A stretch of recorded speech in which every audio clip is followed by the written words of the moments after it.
Bismillah. Assalamualaikum warahmatullahi wabarakatuh. Alhamdulillahilladzi hamdan katsiran thayyiban mubarakan fihi kama yuhibbu rabbuna wa yarda. Segala puji bagi Allah Subhanahu wa taala.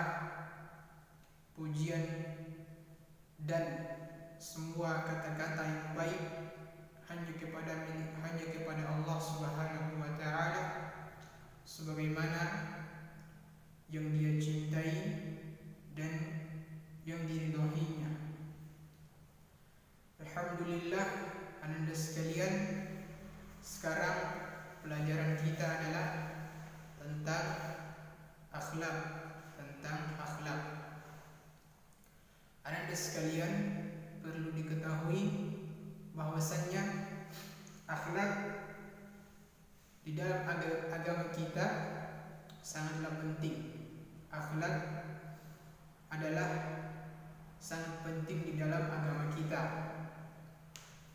Bahkan orang yang berakhlak mulia, kata Nabi SAW, akan bersama dengan Nabi Muhammad SAW di surga nanti. Orang yang berakhlak mulia akan bersama atau bertetangga dengan Nabi kita Muhammad SAW di surga. Dan di antara amalan yang paling banyak memasukkan seorang hamba ke dalam surga adalah akhlak yang mulia. Dan masih banyak sekali hadis yang menjelaskan tentang keutamaan dan pentingnya akhlak yang mulia. Dan akhlak, ananda sekalian, terbagi menjadi beberapa. Akhlak ini adalah pembahasan yang sangat luas.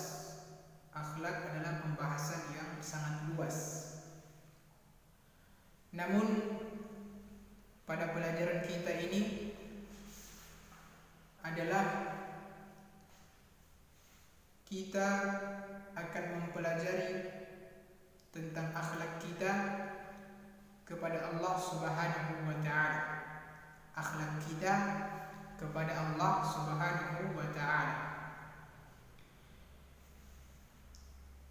Silahkan ananda sekalian mengambil buku cetaknya, yaitu buku akhlak, dan buka di halaman 3 sampai halaman 4. Halaman 3 yang pelajaran 1, kemudian juga halaman 4. Di sini ada beberapa poin, namun kita akan mempelajari poin A.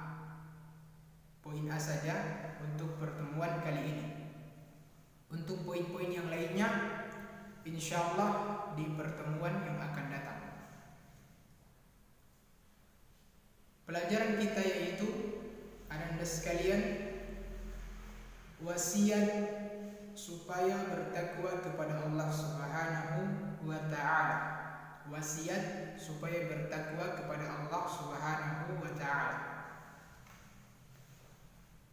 Buka di halaman 4. Pelajaran 1, wasiat supaya bertakwa kepada Allah Subhanahu wa taala.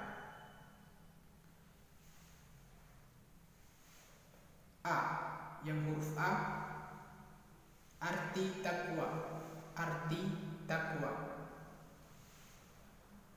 Kita baca ya. Takwa adalah menjaga diri dari menjaga diri dari kemurkaan. Kemurkaan maksudnya kemarahan.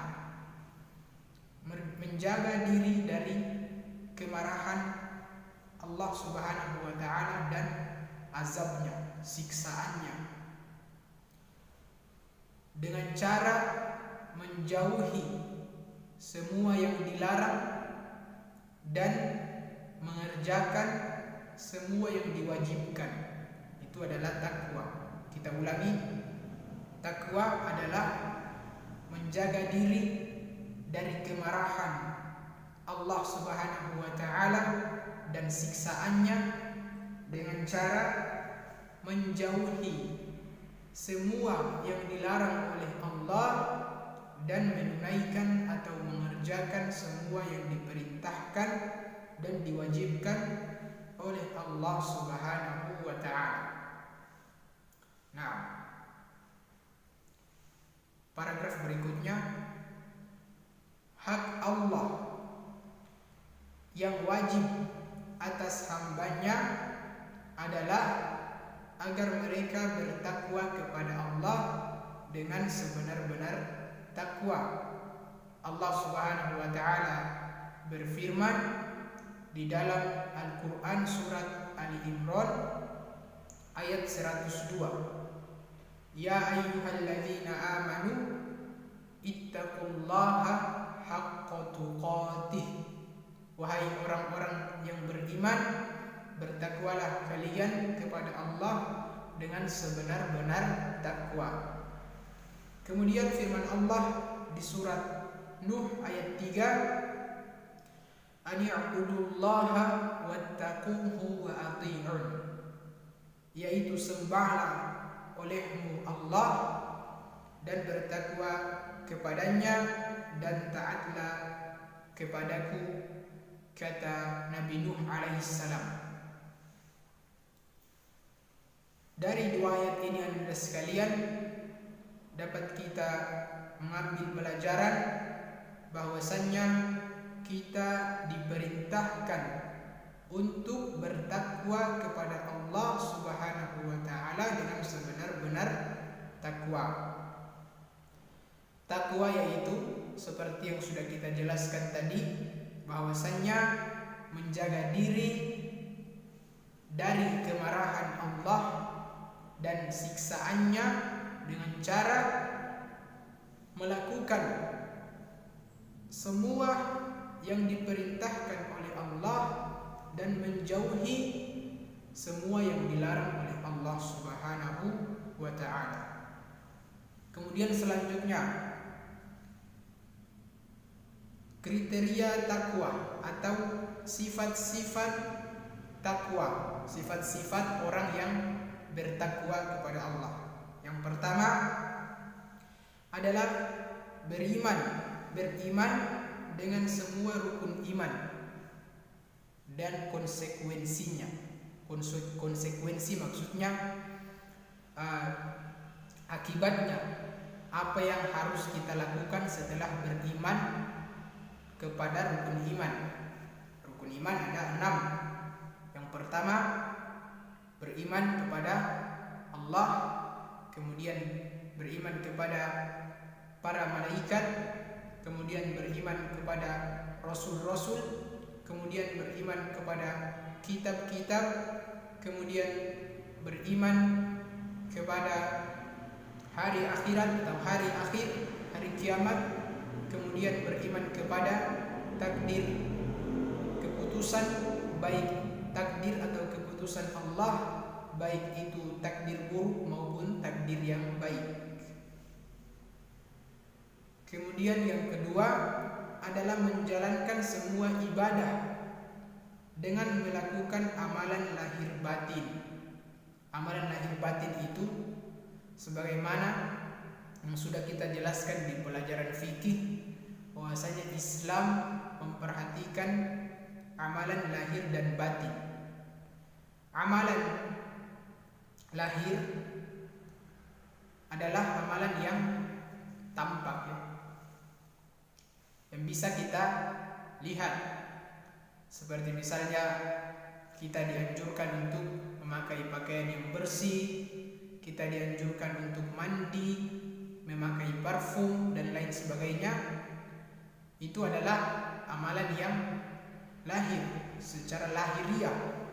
Adapun yang batin yaitu yang ada di dalam hati, seperti kita harus membersihkan jiwa kita dari dosa-dosa, seperti menjauhkan diri dari penyakit hati seperti ria, dengki, hasad, dan lain sebagainya. Kemudian yang ketiga, memaafkan kesalahan orang lain. Harus sering memaafkan kesalahan teman. Kalau ada yang buat salah sama kita, kita maafkan. Apa balasannya Ustaz? Kata Allah Subhanahu wa taala, orang-orang yang sering memaafkan kesalahan orang lain, maka dia diberikan surga yang luasnya seperti luas langit dan bumi. Ini di dalam surat Al-Imran. Kemudian yang keempat, menafkahkan atau bersedekah,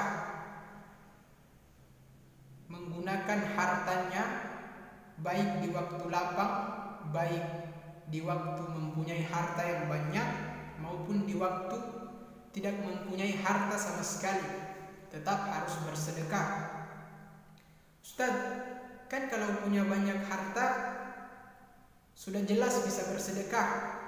Kalau tidak punya harta bagaimana caranya bersedekah Ustaz?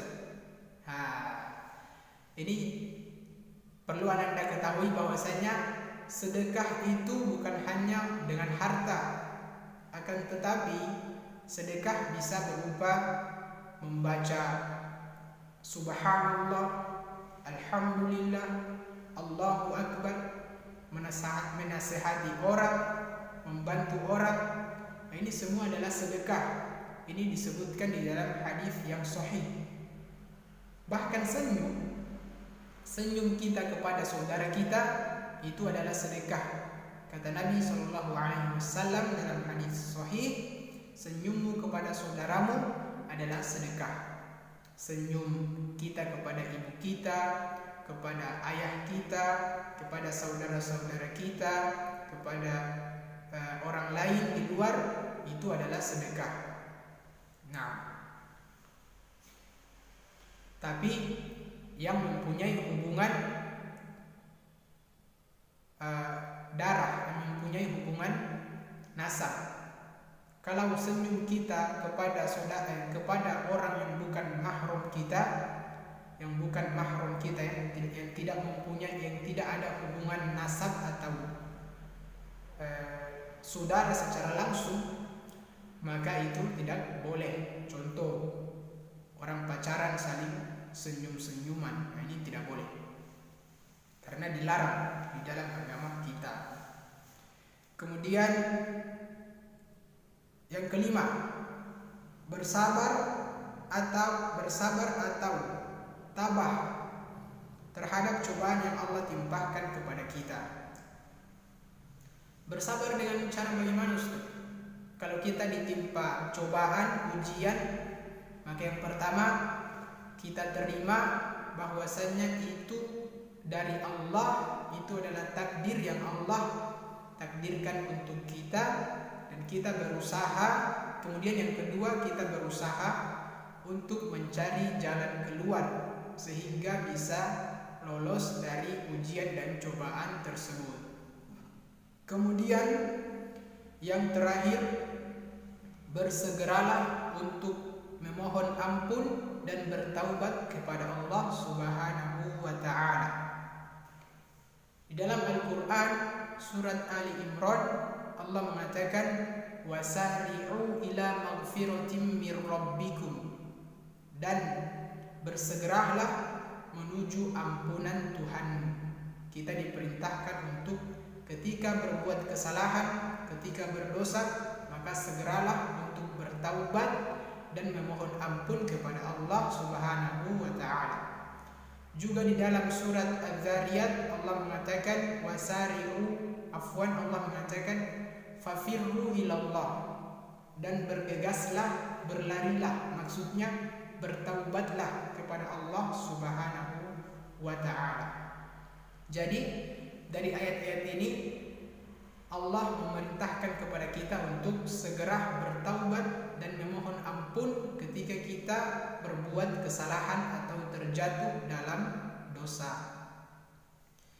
Nah, selanjutnya Anda ikuti ya, di bukunya Barang siapa yang bertakwa kepada Allah dengan sebenar-benar takwa dan bergaul dengan orang lain dengan akhlak yang baik, maka ia telah memperoleh semua kebaikan. Artinya, maksudnya dia benar-benar telah menjalankan hak-hak Allah dan menjalankan hak-hak sesama manusia, dan telah buat kebaikan dan beribadah kepada Allah dan berbuat kebaikan terhadap sesama. Di dalam agama Islam ada yang disebut dengan hablum minallahi wa hablum minan nas, hubungan kita kepada Allah dan hubungan kita kepada manusia.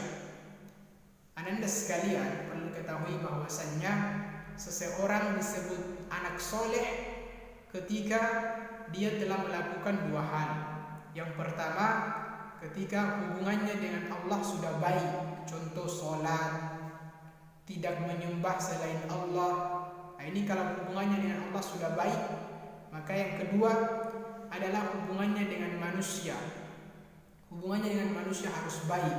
Hubungannya dengan ibunya, dengan ayahnya, dengan saudara-saudaranya, dengan orang-orang lain di luar sana harus baik. Ketika dia sudah memenuhi dua hal ini, maka dia pantas disebut dengan atau disebut ananda soleh atau solehah kalau perempuan. Nah, ini untuk pertemuan kita pada kesempatan kali ini. Untuk pekan berikutnya insyaallah kita akan melanjutkan di poin B, dan untuk pelajaran akhlak tidak ada tugas untuk hari ini. Semoga bisa dipahami. Syukron. Wassalamualaikum warahmatullahi wabarakatuh.